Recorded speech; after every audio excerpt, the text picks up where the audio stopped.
আমরা ব্রিগেডে একটা সভা ডেকেছি, গর্জন সভা, বাংলার গর্জন। কেন বাংলা বঞ্চিত হচ্ছে?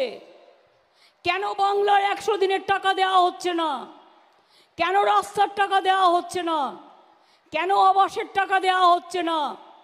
কেন আমরা রেল ভাড়া চাইলে, আমরা যদি রেল বুক করি, আমাদের পারমিশন দেওয়া হয় না? কোথায় বাস করছি আমরা? মগের মুলুক নাকি? এক এক রকম নিয়ম এক একজনের জন্য।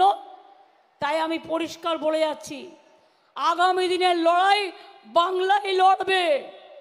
আগামী দিনের শেষ কথা বাংলাই বলবে। আগামী দিনের গর্জন বাংলাই বলবে। চলুন সবাই ব্রিগেডে, বাংলার গর্জন, বাংলার তর্জন, বাংলার তুফান, বাংলার টর্নেডো।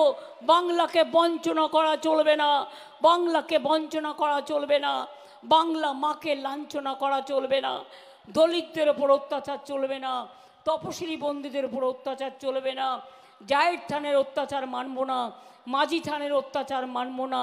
খ্রিস্টান ভাই বোন বলুক, সংখ্যালঘু ভাই বোন বলুক, হিন্দু বলুক, মুসলিম বলুক, সবার জন্যই আমরা কাজ করছি।